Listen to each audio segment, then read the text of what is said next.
sports fans, time to tackle the driver's footwell electrics. Looks like a bit of a nightmare, doesn't it? But it shouldn't be. And we've got a maze of other plugs here, some of which will connect to other wiring looms going to the car. And I've also got to add in the fuse box, which has a pile of wires on it that I've marked going to ignition and so forth. And I've marked the wires that plug in the back, and I've marked the wires that plug in the front.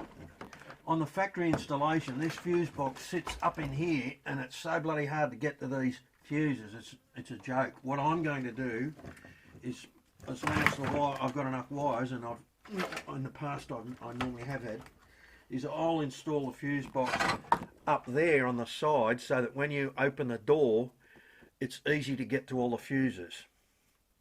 So I'll just start clipping all this together and we'll see if we can sort the mess out. It looks complicated, but once again, it isn't really, because most of the plugs will match one another. Here in Australia, we're not allowed to leave the ignition lock in the sort where if you pull the key out, the steering locks. You can cut the shaft in there, but as all the wires on this loom will plug straight into the Prelude ignition lock, which I've kept, instead of trying to fit the Prelude ignition lock up here, I'm going to fit it up here on the dash, and then it'll just become a key switch. So I've got to get rid of this, and at the factory they use these headless screws that snap off under torque. I've put a couple of slots in them with an angle grinder, and you won't believe how easy these things undo. You can see that's only a small screwdriver. Look, there you go. Hardly any tightness at all on that. Now I can get rid of that lock completely.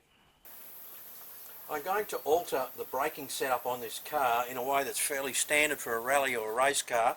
So I thought I'd run you through the mechanics of the changes that I'm going to make. Before about 1960, cars had the back wheels and the front wheels joined, and you had a single master cylinder. And so you had the brake pedal on the single master cylinder operating all four wheels that were equally tied together. The problem with this system was that if you had a failure anywhere in the system, the whole system failed.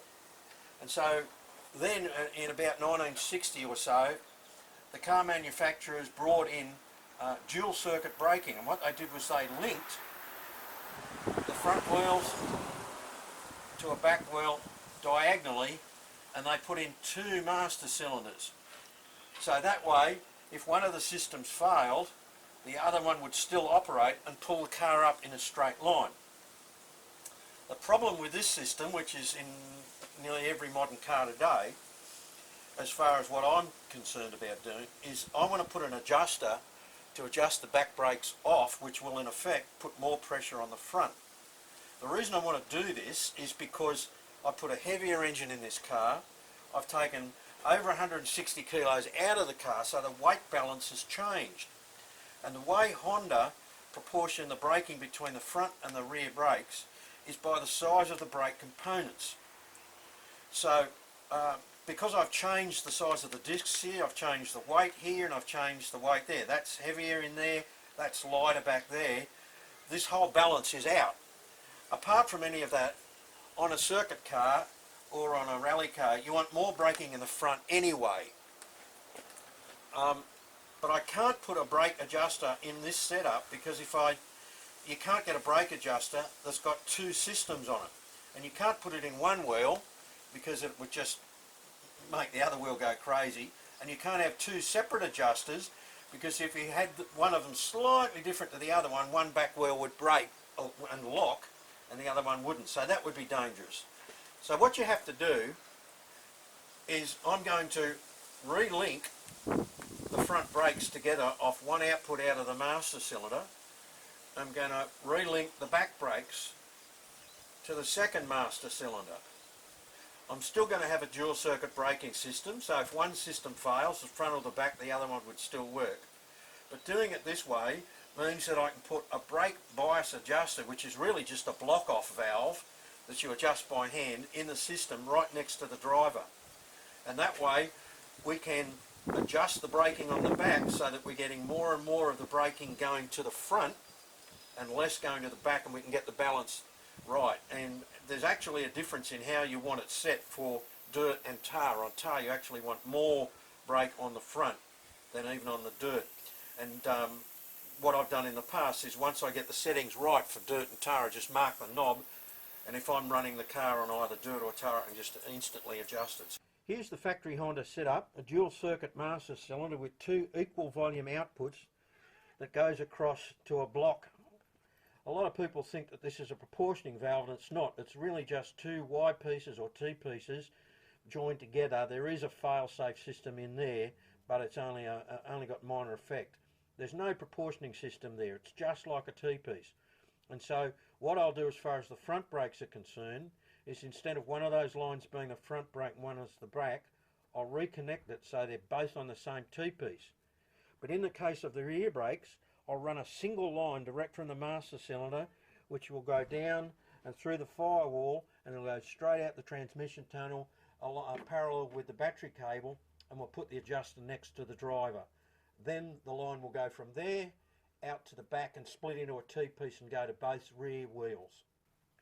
When you're going to undo brake lines, whatever you do, don't use an open-ended spanner, or God forbid ever a shifter, because what will happen is, if there's much resistance, that'll strip it, the nut, and you won't be able to get it on it. That spanner's fairly narrow and doesn't give you a lot of grip, but if you get the right tool, which this is, you can see how much thicker that is than the standard spanner.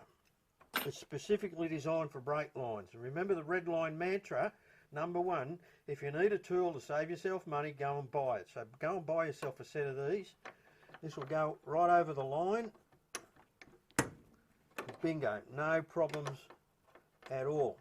You'll never strip a brake line with the proper tool.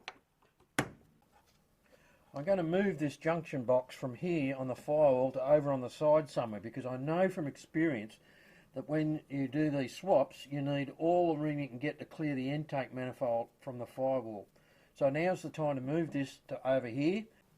I've obviously had to reshape this front brake line to get it to go across, and the way to get these kinks out is with a rubber panel beaters hammer. That way you can get it nice and straight without busting or kinking the pipe. There's the original 2 rear brake lines. I've just cut those.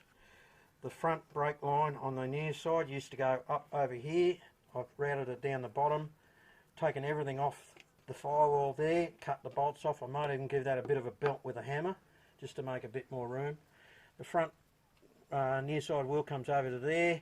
You can see I'm only using the top half of that junction box now. There's the other front wheel and the line from the master cylinder. The rear line comes straight out of the master cylinder and goes out through the middle.